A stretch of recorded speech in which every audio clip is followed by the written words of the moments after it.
कालू जी, मैं तो थक गई हूँ भोजन ढूंढ ढूंढ कर। आज तो मुझे सुबह से कुछ भी नहीं मिला है खाने को। रानी, ये तो तुम सही कह रही हो।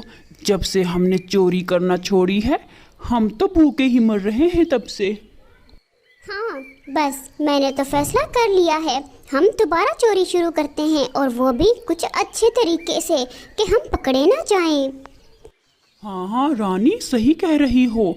अब तो हमें ये काम शुरू कर देना चाहिए। अब तो वैसे भी पक्षी हमें अच्छे पक्षी समझते हैं, क्योंकि वो तो समझते हैं हमने तो चोरी करना छोड़ दी है। अब तो वो हम पर शक भी नहीं करेंगे। अरे ठीक है कालू, फिर अब जल्दी करो। मेरा तो भूख से बुरा हाल हो रहा है। सबसे पहले तो उस मोटी आंखों वाले कबूतर के घोंसले में चलते हैं। उसके घोंसले की सफाई करते हैं पहले तो जाकर। वो भी घोंसले में नहीं है, नदी की तरफ जाते हुए देखा है मैंने उसको। हाँ ठीक है, तुम ऐसा करो, जाके कबूतर को बातों में लगाओ और मैं जाके उसके घोंसले की सफाई करता हूँ। और हाँ, जैसे ही मैं चोरी करके वापस आ जाऊंगा तो मैं भी नदी की तरफ चला जाऊंगा। और फिर ऐसे गोरी कबूतर को बातों में लगाने के लिए नदी की तरफ चली जाती है, और कालू कौवा कबूतर के घोंसले की तरफ चोरी करने के लिए चला जाता है। अरे कबूतर भैया, मैं कब से देख रही हूँ नदी के पास ही बैठे हुए हो। भोजन खा लिया है क्या आज? अरे नहीं नहीं रानी बहन, घोंसले में रख कर आया हूँ मैं अपने लिए भोजन। आज मुझे सुबह सुबह ही मकई का भुट्टा मिल गया था। अब जाऊंगा यहाँ से तो ही खाऊंगा। कब से अकेले रहते हो कबूतर भैया? मैं तो कहती हूँ कब तक रहोगे ऐसे?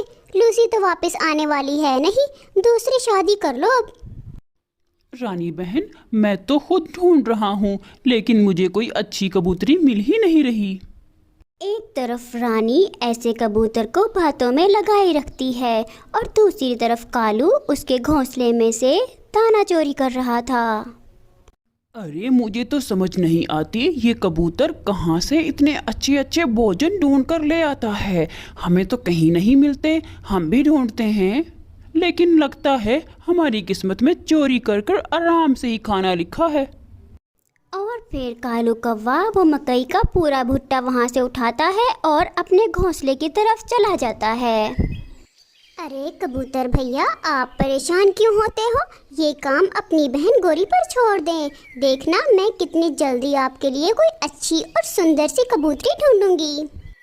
कालू वो मकई का भुट्टा अपने घोंसले में रखने के बाद नदी पर ही आ जाता है, और आके गोरी को इशारे से समझाता है। गोरी भी उसका इशारा समझ जाती है। अच्छा कबूतर भैया, अब हम चलते हैं। अरे लेकिन तुम तो अभी किसी अच्छी सी कबूतरी के बारे में बता रही थी ना? अरे अरे कबूतर भैया, कल बताऊंगी, मुझे तो कोई ज़रूरी काम याद आ गया है। अरे वाह कालू, मकई का भुट्टा, मुझे तो ये बहुत पसंद था। अरे रानी, अब जल्दी करो, इससे पहले कि कबूतर ढूंढे और हमारे घोंसले की तरफ आए, हम उसका भोजन खाकर ख़त्म कर देते हैं। अरे मेरे मकई का भुट्टा, मेरे मकई का भुट्टा कहाँ चला गया? इतनी मेहनत से उठाकर लेकर आया था, इतने दिनों बाद मुझे मकई का भुट्टा मिला था। सोचा था नदी से वापस आकर खाऊंगा, लेकिन कोई जालिम उसको उठाकर ही ले गया। अब तो लगता है मुझे भूखे ही सोना पड़ेगा। कबूतर के साथ तो अच्छा हुआ आज, उसे तो सरप्राइज मिला होगा ना। बड़ा बन रहा था मेरे लिए कबूतरी ढूंढ दो, मैं बस यही काम करूं क्या? अच्छा, तो कल किस पक्षी की बारी है? कल किसका हम भोजन चुराएंगे? ऐसे ही बातें करते हैं और फिर सो जाते हैं। अगली सुबह वो चिड़िया के घर के बाहर बैठ जाते हैं। कालू, तुम जानते हो ना मुझे ये छोटी चिड़िया बिल्कुल भी पसंद नहीं है। इसके घोंसले की तो मुकम्मल सफाई करके आना तुम। अब मैं यहाँ से ध्यान रखती हूँ उस छोटी चिड़िया का। गोरी, तुम यहाँ से ध्यान रखने के बजाय इसके पीछे पीछे जाओ, और जैसे ही ये घर वापस लौटे तुम इससे पहले घर आ जाना, ताकि मुझे खबरदार कर सको। चिड़िया भोजन खाने के लिए अपने घर से जाती है, और फिर रानी कौवी छोटी चिड़िया के पीछे पीछे चल देती है। अरे रानी बहन, तुम यहाँ क्या कर रही हो? अरे मुझे आज कोई काम नहीं था, मैंने सोचा जाके छोटी चिड़िया से थोड़ी बातें ही कर लेती हूँ। रानी कव्वी चिड़िया को बातों में लगा कर रखती है और दूसरी तरफ कालू चिड़िया के घोंसले से बारी बारी सारा भोजन उठाकर ले जाता है। पहले वो उसकी गंदम की बालियाँ लेकर जाता है और फिर दोबारा उसके सारे फल भी उठाकर ले जाता है। अच्छा रानी बहन, अब मुझे जाना होगा, मैंने कुछ चावल ढूंढने हैं क्योंकि आज मैंने बुलबुल ने और तोते भैया ने मिलकर खिचड़ी पकानी है। अगर आपने भी खानी है तो हमारे घर आ जाना। मीनू चिड़िया वहाँ से चली जाती है। अरे चिड़िया, अब तुम कैसे बनाओगी खिचड़ी? अभी तो तुम्हें सरप्राइज मिलने वाला है, घर जाओगी तो पता चलेगा ना, कालू सारा तुम्हारा भोजन चोरी कर कर ले जा चुका होगा।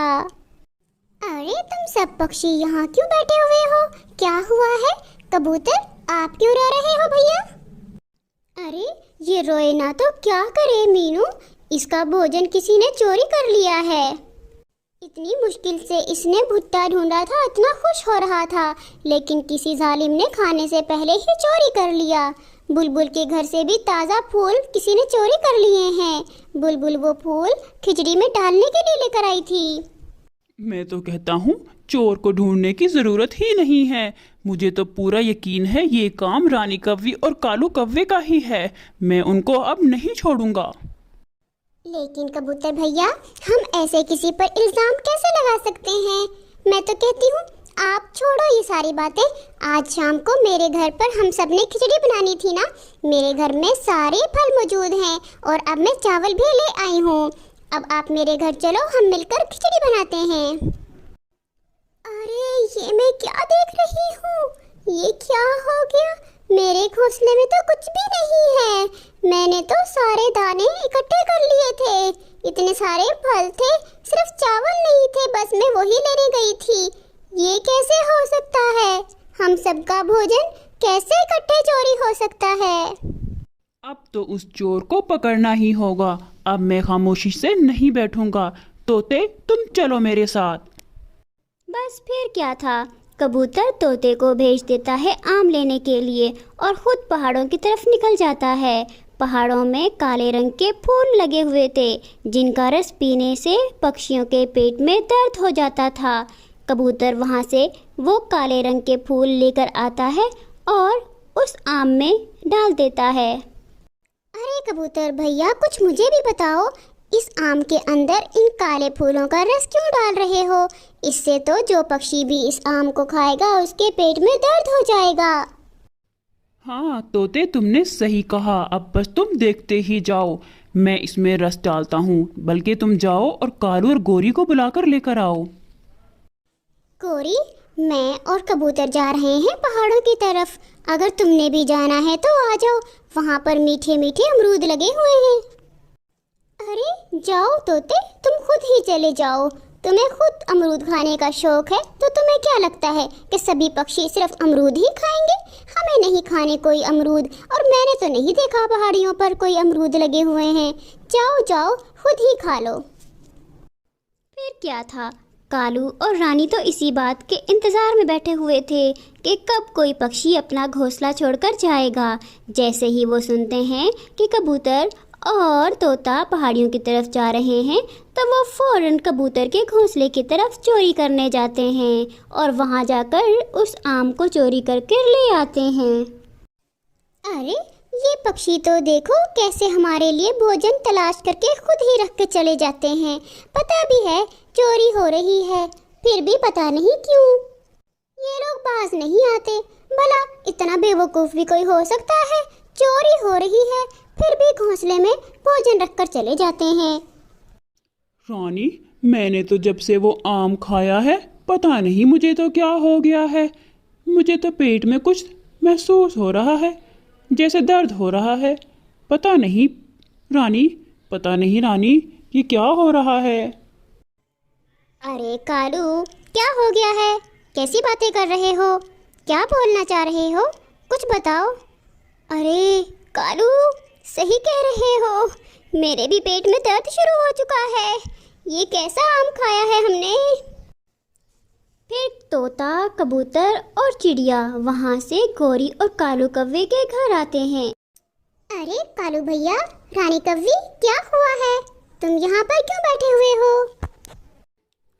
कुछ नहीं कुछ नहीं, हमें तो कुछ भी नहीं हुआ है। तुम क्यों पूछ रहे हो? हम तो वैसे ही बैठे हुए हैं यहाँ पर।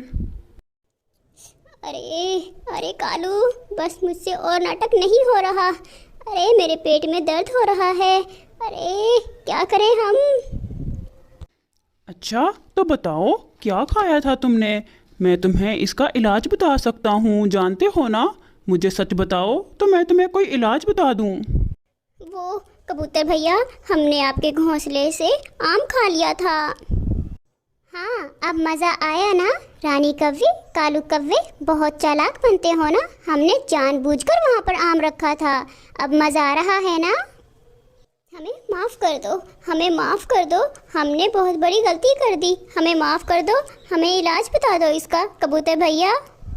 और फिर कालू से तो रहा नहीं जाता और वो धमाके करना शुरू कर देता है। अरे कबूतर भैया, जल्दी करो, इससे पहले कि ये धमाके कर करके हमें उड़ा दे। जल्दी करो, मुझे तो स्मेल भी बड़ी आ रही है। इनको कोई इलाज बता दो।